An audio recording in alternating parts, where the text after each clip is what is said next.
Thank you.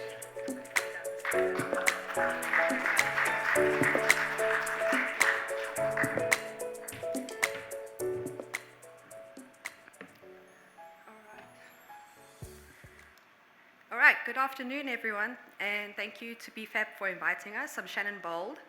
I'm an economist from the Bureau for Economic Research, and I'm just going to take you through a quick, brief macro outlook. So we're going to start by putting it in context of the global economy. So when I look at global growth, this is now the IMF World Economic Outlook projections from July 2024.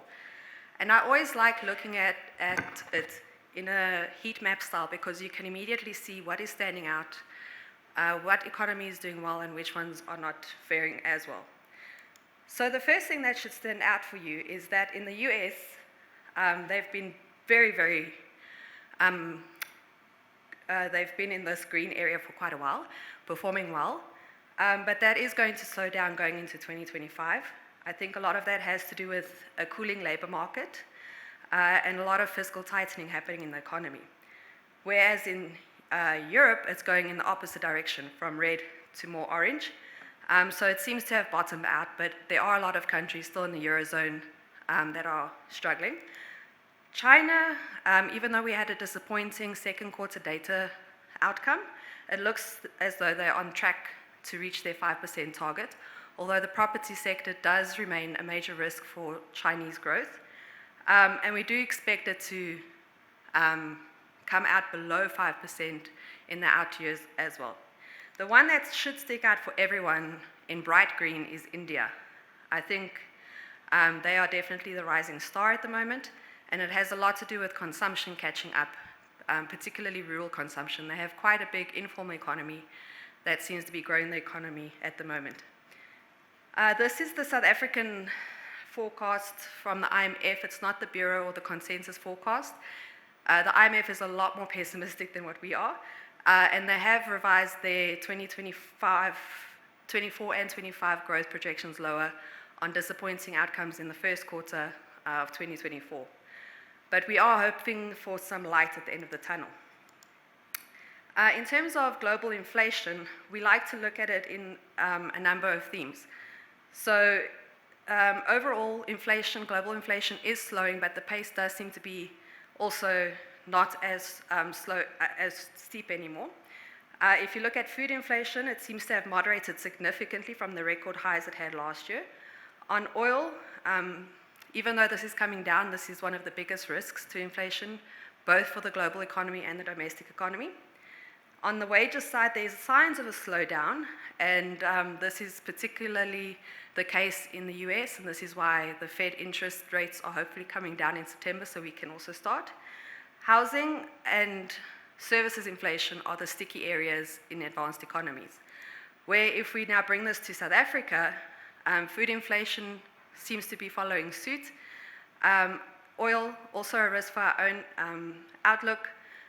We are on the other side of the wage area, so we have multi-year wage agreements that's around 6+1 or an inflation +1 kind of agreement. So those do play a big role in upside risks for our inflation outview. And then housing and services does not seem to be that much of an issue, although sticky services inflation of late seems to be peaking out, but it's still not beyond our 3 to 6% target band. So why does all of this matter for South Africa? So just like in other countries, the US had to increase its policy rate when we had a surge in inflation. And now it's all the talk is about cutting inflation. We've already seen there's this transatlantic divide where countries in Europe, like the ECB, has already started its cutting cycle. There is an expectation for the Fed to start cutting their interest rates in the September FOMC meeting. But as of today, we even saw that markets are still expecting 100 bips worth of cuts in the US. So I think markets are probably expecting more than what might come out. And this obviously plays havoc on the dollar. So bringing this back to how it filters through into the South African economy, once the inflation allows the Fed to start cutting rates, the dollar should weaken somewhat, which is good for our rand. And then hopefully that feeds through into our inflation forecast, and the SARB can also cut. It also matters for the gold price. Generally, lower interest rates are better for gold prices, and that is apart from what the market's safe haven flows go into, it's also very good for our exports and our production. So on the global side, most of the risks are mostly around inflation. So all those near-term risks could bubble and could mean that there's higher rates for even longer. And then this would obviously make the dollar run and pause the Fed's cutting cycle and then feed through into our economy. And then obviously there's also economic policy swings as a result of elections, which we've heard about in the introduction. I think this could go both ways. When we had our conference about 2 weeks ago, it was still Trump versus Biden, and we were still talking about what would a Trump presidency mean for trade relations. I don't think that risk is completely off the table, and we'll have to wait until November to see what happens. But in general, this is what we're talking about when we talk about politics, is what that means for our trade relations. And then obviously geopolitical tensions is both an upside and a downside risk. It could play havoc on the oil prices, but it also could mean different trading agreements for ourselves. Okay, bringing this back to the domestic economy. So I want to look at the exchange rates, our inflation outlook, and the repo rate outlook all on one slide, because it does interplay a lot. The currency, it's the first time, I think, in a long time when I've been looking at this graph, that the rand is not one of the worst performing currencies. So the top graph basically indexes emerging market currencies to where they were at the beginning of the year. So if you're above 100, your currency has been performing worse than at the beginning of the year. And if you're below 100, you're faring better. And South Africa, there in the orange line, has just been going basically where we were in the beginning of the year. When you look at the performance of these currencies to the beginning of the year, which is the bottom chart, just how much it's appreciated or depreciated since the beginning of the year. Usually when I look at this graph, South Africa's top or second, but most of the emerging currencies have been knocked by the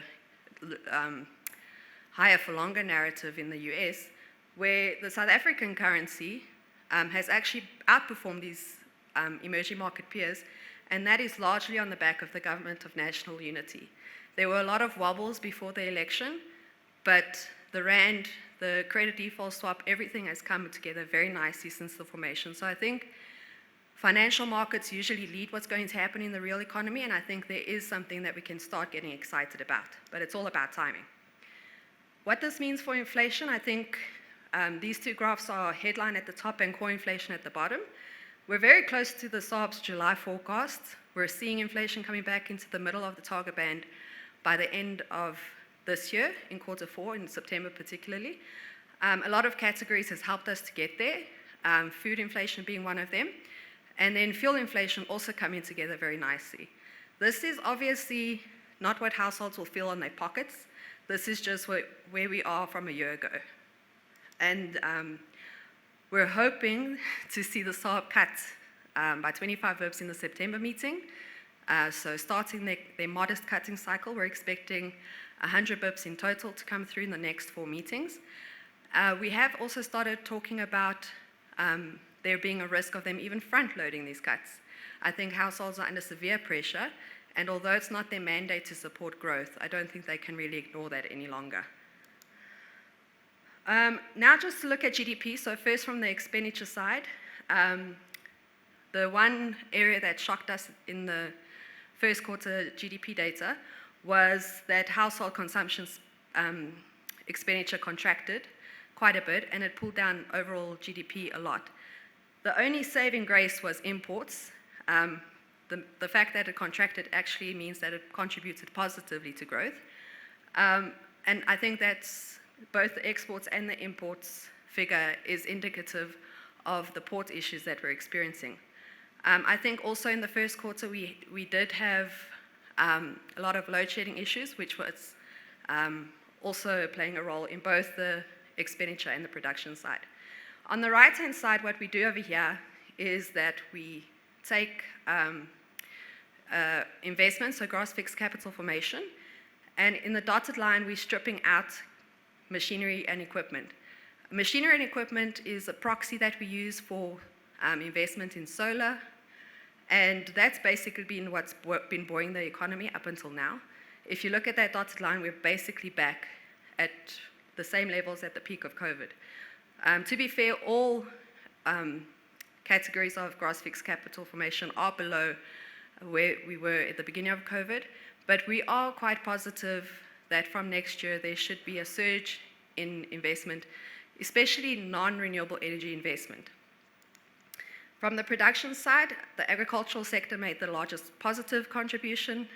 The chart on the right shows that if we just exclude agriculture, that's in the maroon bar, we would have actually fared worse in the first quarter.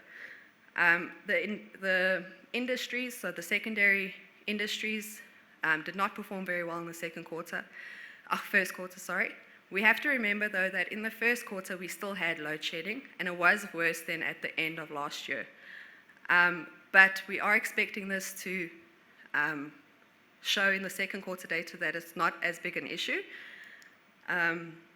We haven't had any load shedding in the second quarter and so far up until now. I know we're all waiting for those pings on our phone, but cumulative load shedding, we're now better than we were in 2022, and our energy availability factor on the right-hand side is at a better level than where we were both in 2022 and 2023.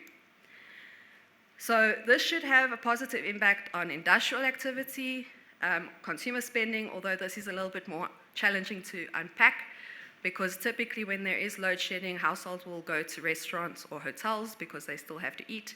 So it has a bit of a negative impact too. Sentiment is also difficult to unpack. I think as South Africans, we are not very trusting. I think we are scarred deeply. But hopefully it will come through in sentiment as well, and that should also help consumption and investment spending. Price dynamics, on the one side, without having to buy as much diesel to be able to produce or stay open, retailers and producers should have a lot lower costs. Whether they pass this on to the consumer or they just absorb it into their profit margin is yet to be seen. And then on trade, because we're not operating our open gas turbines so much, it's also going to help on our imports. We are quite positive about 2025. So for this year, because of the disappointing growth we had in the first quarter, we've had to revise our growth for 2024 down to 1% from 1.3% previously. But for 2025, we've revised it upwards from 1.6 to 2.2%. A lot of that is coming from a recovery in households, and as I mentioned earlier, a big pickup in investment also outside of renewable energy. Renewable energy investment spending will still play a role, but hopefully there's also space for a resurgence in other investment. We're also seeing logistical disruptions playing less of a role next year, hopefully. You can hear we're very hopeful.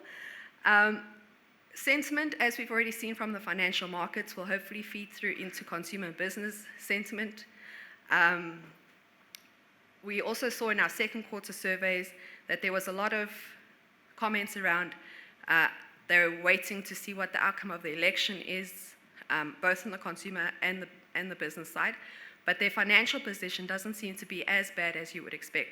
So we are thinking that there is some kind of pent-up demand that should be coming through.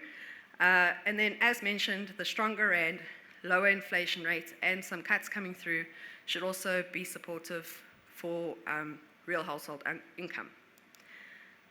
I know it sounds scary to say 2.2% growth, but I just wanted to put it in context of a longer term view of growth. We have been there before, so hopefully we can return to a two-handle economy.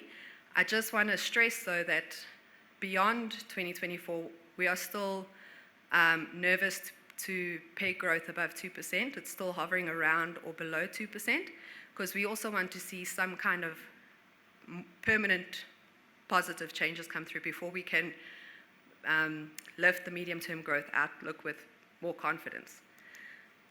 There are a lot of risks that we're keeping our eye on. So the global interest rates, as I mentioned, if the SARB were to pursue a 3% target for inflation, which is not what they said they will be doing anytime soon, there would be reason, though, for them to keep the interest rate more restrictive. Water is one of the biggest risks, we believe, to growth. When there's no electricity, other plans can be made, but what do you do when there's no water? And then the GNU in action is particularly interesting for us, and one of the biggest risks to the upside, hopefully. And then I just wanted to quickly walk you through a scenario we did, and I'm just going to go to the last slide because the screen is red and telling me time's up. But basically what we did is we modeled a sudden start scenario on our baseline forecast. So in our baseline forecast, capital flows make up around 0.5% of GDP, and we shocked capital flows to be around 2.5% of GDP. Other emerging markets that have had sudden starts, and it's not a made-up term, it's a real term, other economies that have seen this have been between 5 to 30% of GDP, so 2.5 is not that much. But what we're trying to stress is that it's a financial market shock. It's because of some kind of re-rating, whether it's from structural reforms or the government of national unity or anywhere it could come from. It triggers strong inflows into our economy. Our rand strengthens, inflation is able to come down, our yields also come down, the fiscus performs better, more investment can take place, and GDP growth then goes solidly into the 2 handle over the forecast period. And then with that, I think that is it.